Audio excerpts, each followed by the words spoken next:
쉐임 온 유라는 말이 있습니다. 부끄러운 줄 알라, 그런 뜻이죠.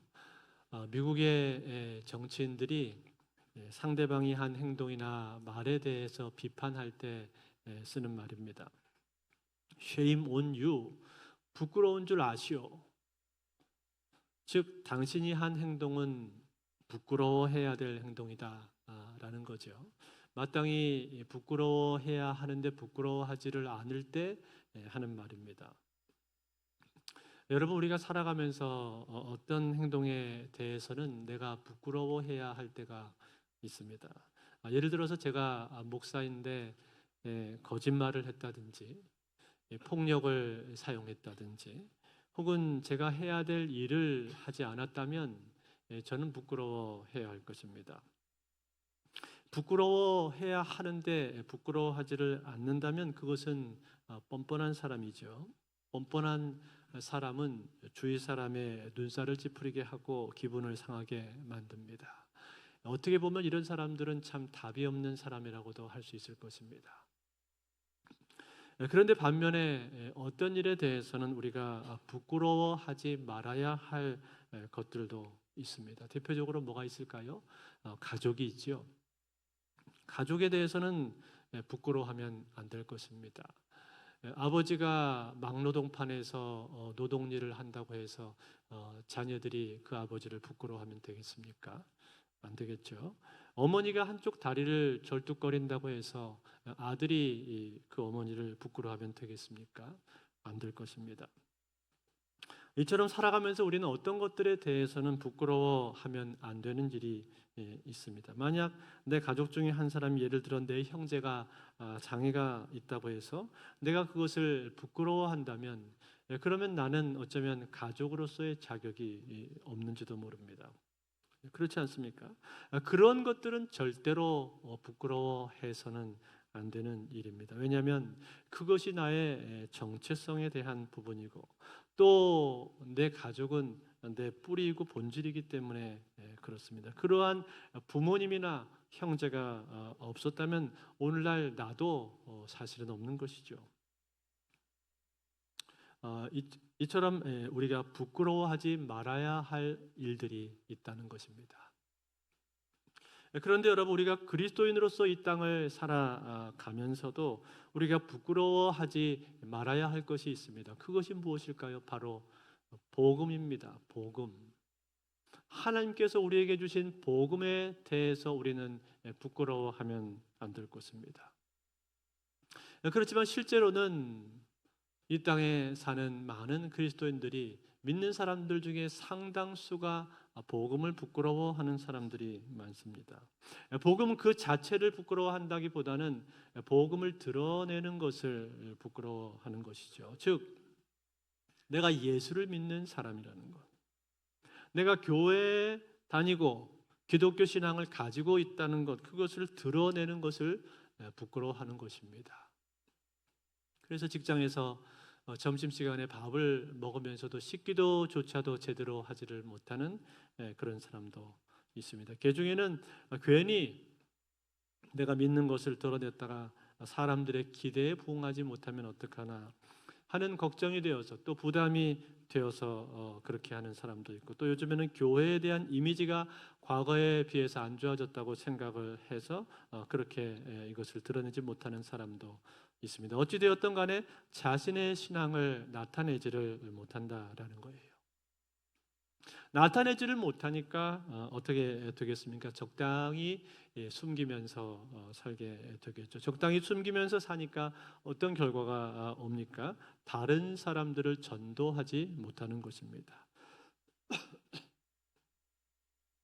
전도하기 위해서는 내가 그리스도인이라는 것을 드러내야만 하는데, 드러내지 않으니까 전도할 기회를 얻지를 못하는 것입니다. 드러낸다는 것은 결국 무슨 뜻입니까?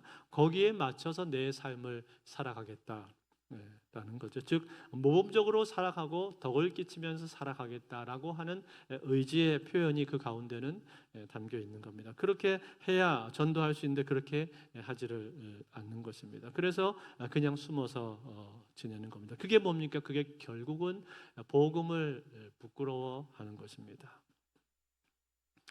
여러분, 오늘 본문에 나오는 이 사도 바울, 이 사도 바울은 지난주에 우리가 살펴본 것처럼 로마 교회에 한 번도 간 적이 없었습니다. 그렇지만 그는 로마로 가기를 간절히 바라고 있었습니다. 그것은 복음의 은사를 나눠주기 위한 것이기도 했고, 또 그들과 교제를 나누기 위한 것도 있었고, 또 한편으로는 로마를 거쳐서 저 멀리 이 스페인 서바나까지 그가 가기를 원하는 목적도 그 가운데는 있었습니다. 분명한 것은 그는 로마로 가기를 원했다는 거예요. 그런데 오늘 본문에 보니까 로마로 가기를 내가 원한다라고 말을 하면서 사도 바울이 무슨 이야기를 합니까? 중요한 이야기를 하는데 나는 복음을 부끄러워하지 않는다라는 말을 그가 합니다. 오늘 16절인데요. 16절 말씀을 같이 한번 볼까요? 같이 읽겠습니다. 시작. 내가 복음을 부끄러워하지 아니하노니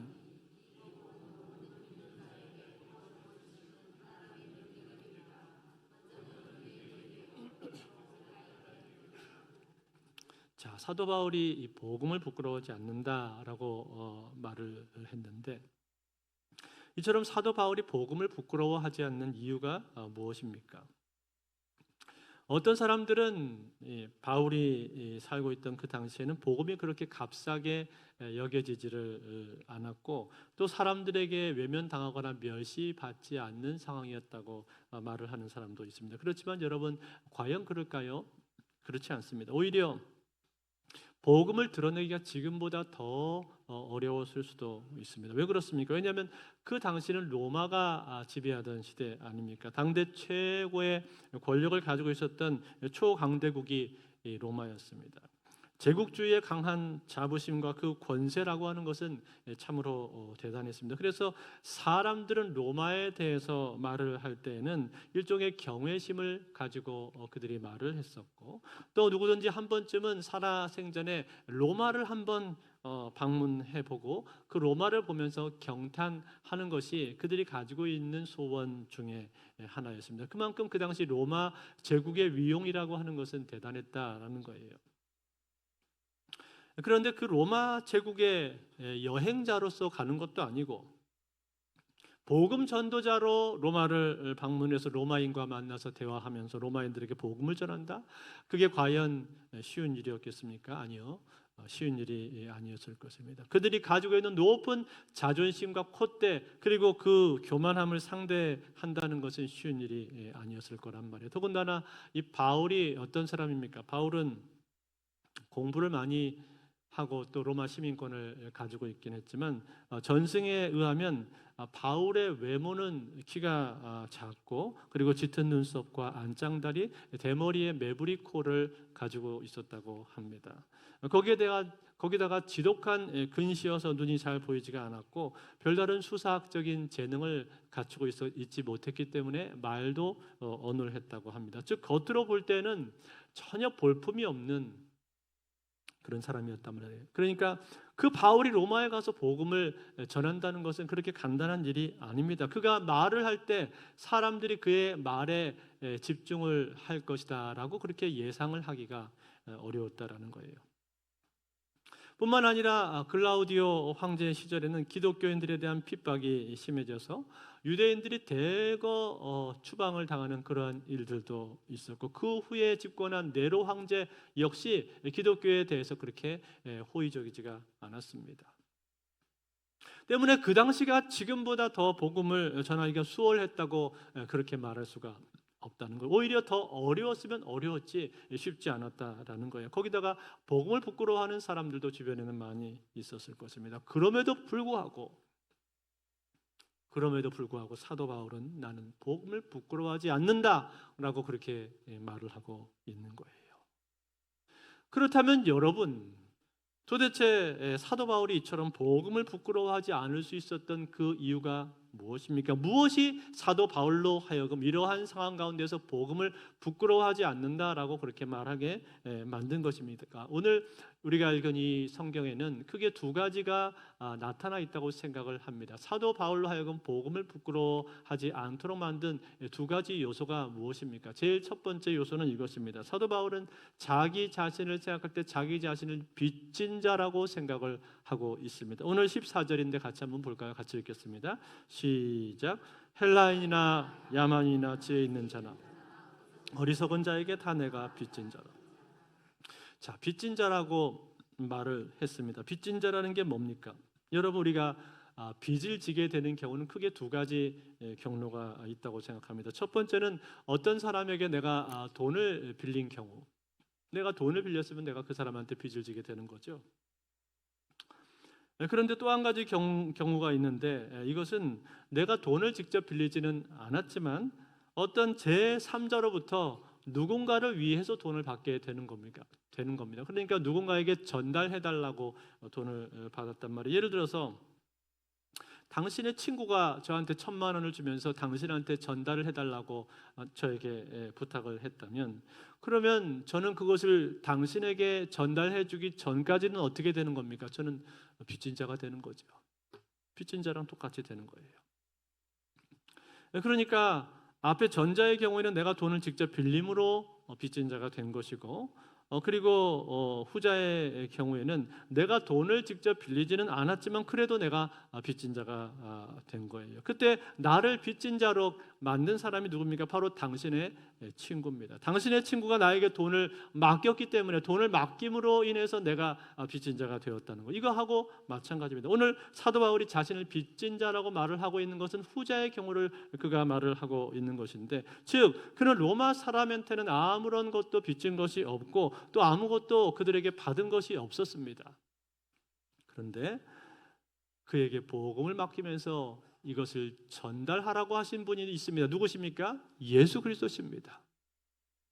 예수 그리스도께서 그에게 복음을 맡기면서 이것을 전달하라고 말씀을 하셨기 때문에 그가 빚진 자가 되었다는 거예요. 여기에 대해서 사도 바울은 서신서를 쓰면서 서너 차례에 걸쳐서 자기가 복음을 맡았다라는 말을 합니다. 갈라디아서 2장 7절에 잘 나타나 있는데 볼까요? 갈라디아서 2장 7절 보면 이렇게 나옵니다.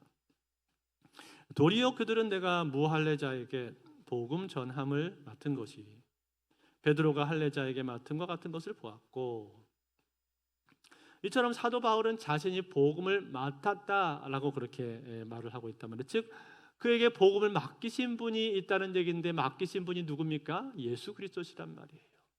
예수 그리스도께서 그에게 복음을 맡기시면서 그리고 이방인의 사도로 그를 세우셨기 때문에 그는 이 복음에 빚을 지게 되었다라는 거예요. 즉 그는 로마 사람에게 아무것도 빚진 것이 없지만 빚을 갚아야 되는 사람이 된 겁니다.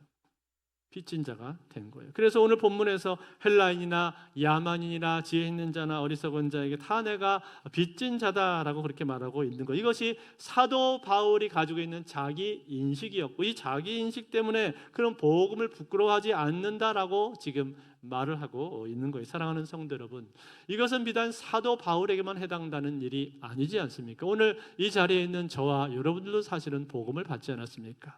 하나님께서 저와 여러분들에게 복음을 주시지 않았습니까? 그것은 하나님이 저와 여러분들을 사랑하셔서 복음을 주신 것이지만, 그것은 저와 여러분들을 구원하기 위해서 주신 것이지만, 저와 여러분만 구원하기 위해서 주신 게 아니지 않습니까?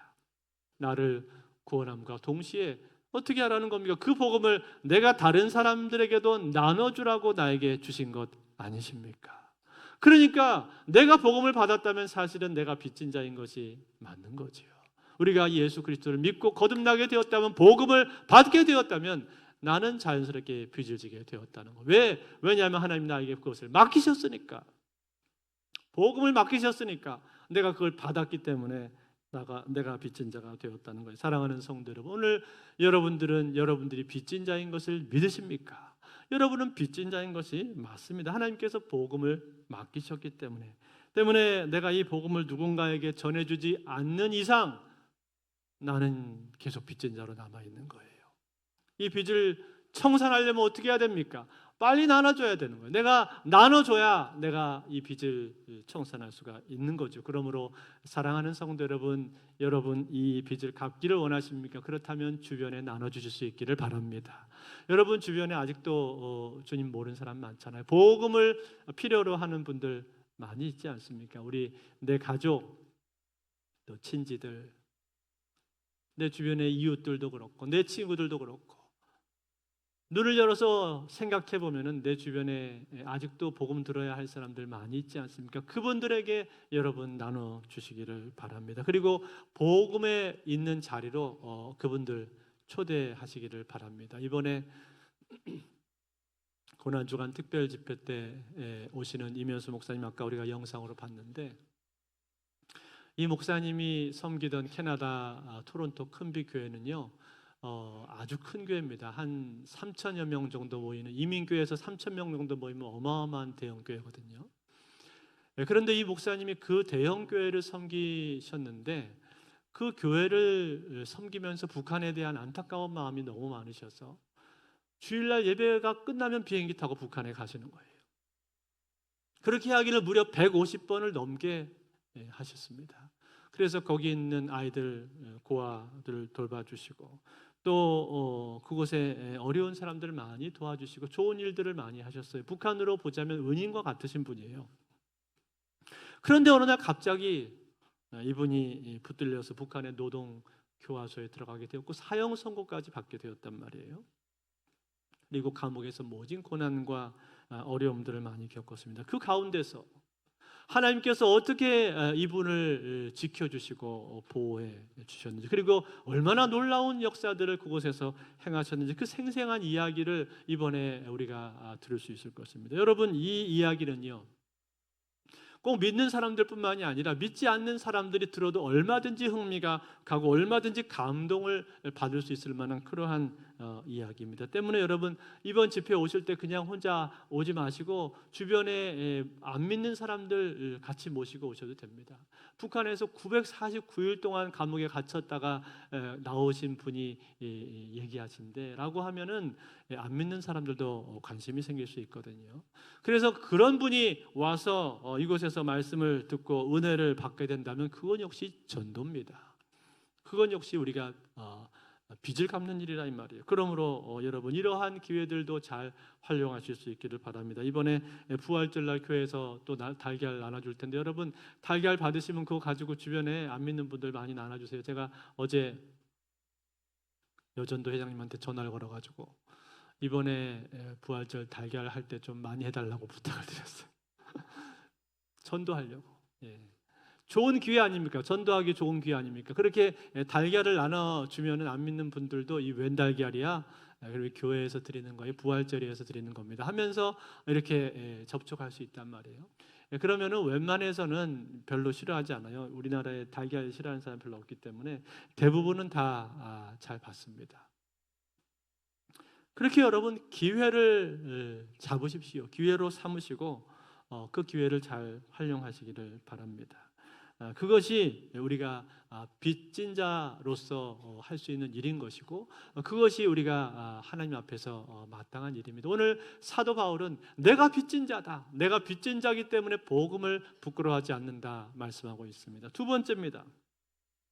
두 번째로 사도 바울이 복음을 부끄러워하지 않는다고 말하는 이유가 있습니다. 그것은 무엇인가? 바로 이 복음의 능력 때문에 그렇습니다. 복음의 능력. 오늘 16절인데 16절을 한번 같이 읽겠습니다. 16절 시작. 내가 복음을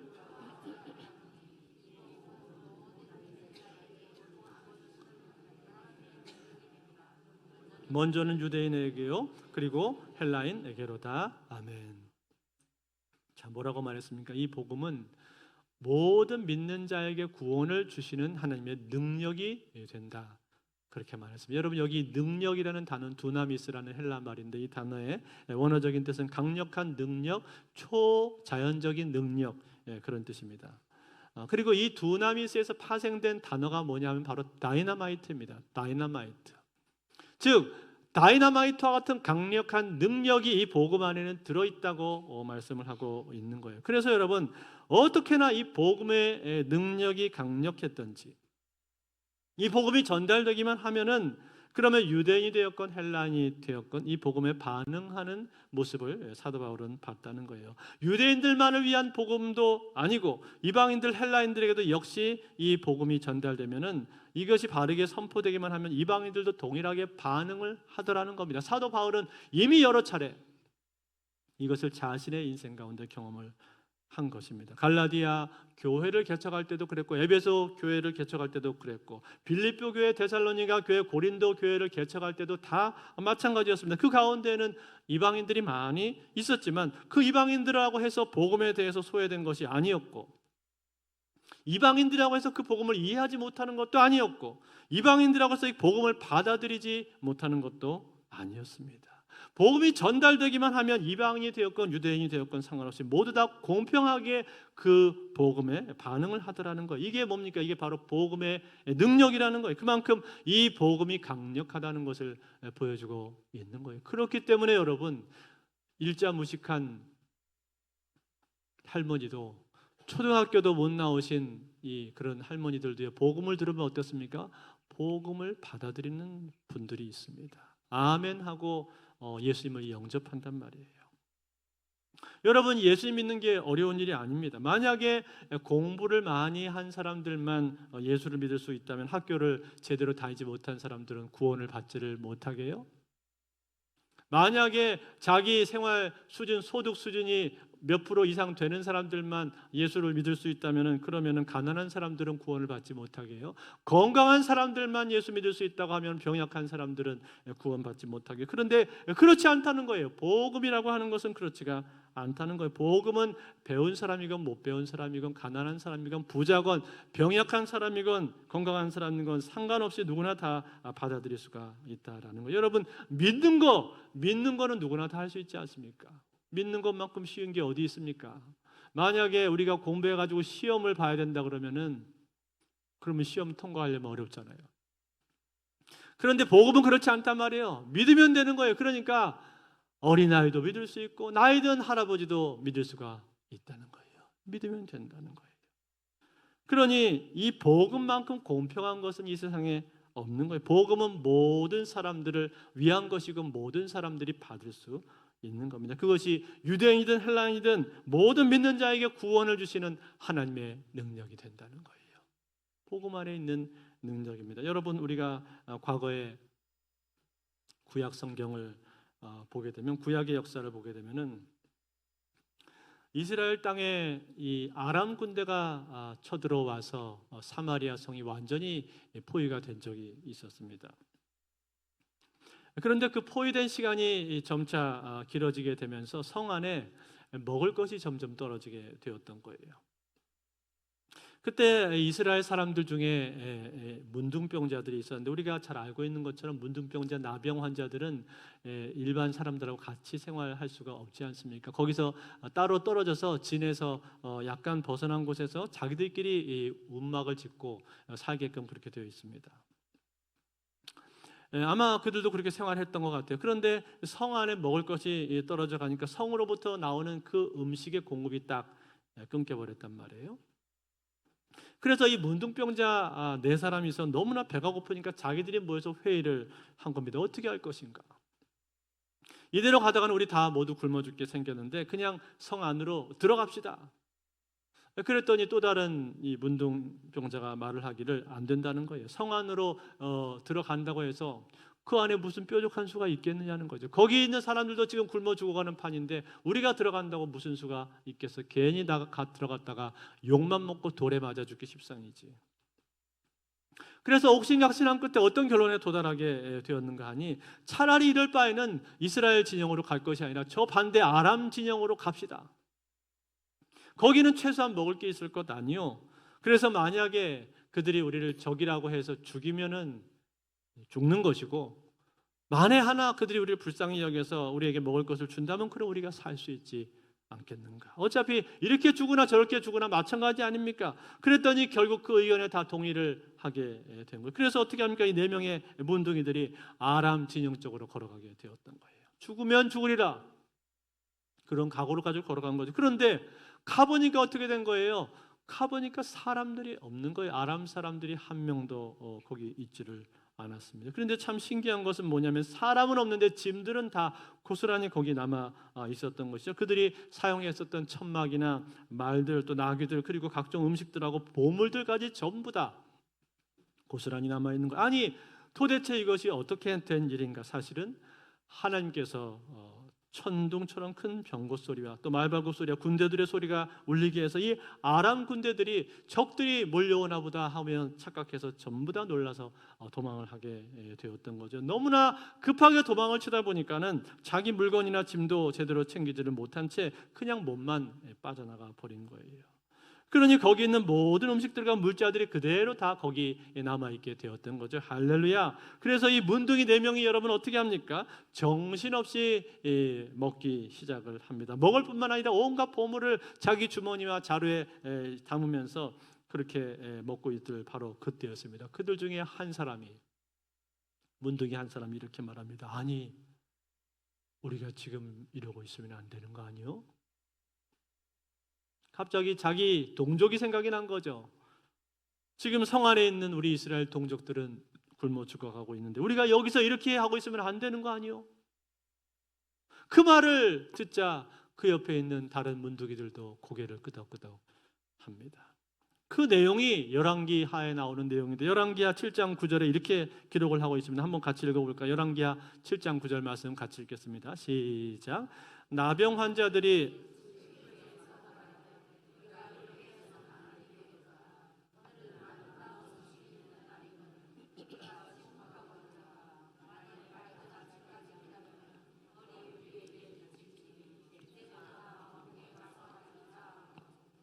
자, 여기 보니까 뭐라고 말을 한 거예요? 오늘은 아름다운 소식이 있는 날이구나. 여러분, 이 아름다운 소식이 뭡니까? 이게 바로 복음입니다. 복음. 즉 그들에게 구원이 임하게 된 거죠. 그들은 전부 다 굶어서 지금 죽기 일보 직전에 처해 있었던 그런 사람들이었는데 그들에게 생명의 양식이 전달이 된 것이고 구사일생으로 그들이 다 살 수 있게 된 겁니다. 그래서 이 소식은 아름다운 소식인 것인데 그런데 자기들이 지금 어떻게 하고 있다는 거, 이 소식을 알리지를 않고 있다라는 거, 누구에게 저기 죽어가고 있는 사람들에게 자기 동족들을 향해서 이것을 알려주지를 않고 있다라는 거예요. 그래서 여러분 그들은 이 소식을 알지를 못하고 있으니까 어떻게 되고 있는 거예요? 하루가 멀다 하고 몇십 명씩 사람들이 죽어가고 있는 거죠. 그래서 스스로 자각한 겁니다. 빨리 이 소식을 알려야 되겠다. 만약에 이 소식을 빨리 알려주지를 않는다면 우리에게 화가 미치게 될 것이다. 그렇게 자각을 하고는 이제 이 문둥병자들이 일어나서 성으로 달려가게 되었다는 거예요. 그리고 이 소식을 알려주었습니다. 그랬더니 어떻게 되었습니까? 그 성 안에 있는 사람들이 구원을 받게 되었던 거죠. 사랑하는 성도 여러분, 오늘 이 이야기는 열왕기하에 나와 있는 이야기인데 이 이야기의 핵심이 무엇입니까? 핵심은 좋은 소식, 아름다운 소식, 기쁜 소식이 있는데 이 소식을 알려야 한다라는 거죠. 알려주기만 하면은 그들은 이 소식으로 말미암아 구원을 받을 수 있다라는 거예요. 즉 하나님께서 나에게 기쁜 소식을 주셨다면 이 기쁜 소식을 나 혼자 알고 있어서는 안 되는 것이고 나 혼자 누리고 즐거워해서는 안 되는 것이고 그 소식을 주변에 나눠줘야 한다라는 거예요. 그래서 그들도 그 소식을 듣고 그 기쁨을 함께 누릴 수 있도록 해야 한다는 겁니다. 이게 뭡니까? 이게 바로 복음이라는 거예요. 사랑하는 성도 여러분, 그렇습니다. 하나님께서 우리에게 주신 복음은 이 세상에서 가장 귀한 소식이고 가장 복된 소식입니다. 그리고 가장 강력한 소식입니다. 이 소식을 듣는 자마다 그 소식으로 말미암아서 영혼이 바뀌고 구원을 얻을 수 있는 가장 강력한 소식이 바로 이 복음이라는 거예요. 여러분, 그 소식은 하나님께서 나를 사랑하셨다는 소식이고 그 소식은 하나님께서 나를 사랑하셔서 아들을 주셨다는 소식이고 그 아들 예수 그리스도로 말미암아 내가 구원을 받았다는 소식입니다. 할렐루야. 그리고 나의 죄 문제가 해결되고 내가 죄로부터 죄의 속박으로부터 벗어나게 되었다는 자유를 얻게 되었다는 소식입니다. 놀라운 소식 아닙니까? 그 놀라운 소식을 저와 여러분들이 받았다는 거예요.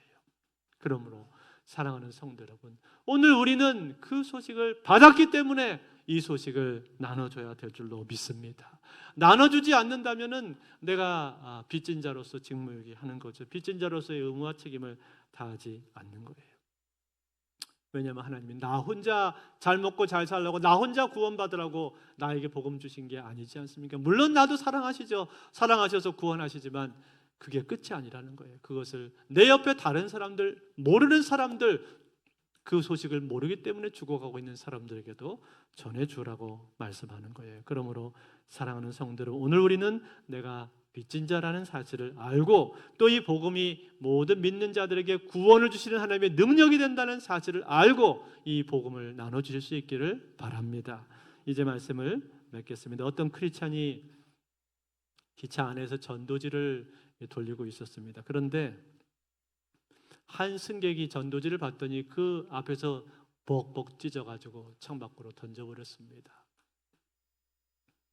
그런데 마침 그때 기차 선로에서 인부들이 일을 하고 있었는데 그 중에 한 사람이 땅바닥에 떨어져서 찢어져 있는 그 종이를 주워서 보게 되었습니다. 보니까 나는 생명의 떡이라 내게 오는 자는 결코 줄이지 아니하리라 라는 말씀이 거기에 적혀 있었습니다. 그는 그 말씀을 읽을 때 영원히 줄이지 않는 떡이 있다는 말씀에 관심을 갖게 되었습니다. 그리고 옆에 있는 동료에게도 보여주었지만 관심을 갖는 사람이 없었습니다. 그렇지만 이 사람은 그 말씀에 깊은 감동을 받고 그 주일에 목사를 찾아가서 생명의 떡이 무슨 뜻인지 더 자세히 듣고 싶다고 말을 했습니다. 목사님은 신약 성경 한 권을 그에게 전달을 해 주었고 그는 이 성경을 읽으면서 양육을 받게 되었습니다. 결국 이 노동자는 거듭나게 되었고 후에 능력 있는 전도자의 삶을 살게 되었다고 합니다. 사랑하는 성도 여러분, 그렇습니다. 복음에는 능력이 있는 것입니다. 복음은 바르게 전달되기만 한다면 다이너마이트와 같은 능력이 있어서 그 복음이 전달된 사람 가운데 역사하고 그 사람을 구원할 수 있는 것입니다. 이게 복음의 능력이라는 거예요. 그러므로 사랑하는 성도 여러분, 오늘 우리는 우리에게 주신 이 복음이 강력한 능력이 있다는 사실을 알고 또 내가 빚진 자로 부르심을 받았다는 사실을 알고 나에게 주신 복음을 내 주변 사람들에게 전해 주실 수 있기를 바랍니다. 기회가 있을 때마다 때를 얻든지 얻지 못하든지 복음을 나눠줄 수 있기를 바라고, 그래서 훗날 우리도 하나님 앞에 섰을 때 사도 바울처럼 하늘의 별과 같이 빛나는 인생으로 많은 사람들을 옳은 대로 인도하는 자는 하늘의 별과 같이 비추리라. 그 말씀처럼 별처럼 빛나는 저와 여러분들의 생애가 다 되실 수 있기를 주의 이름으로 축원드립니다.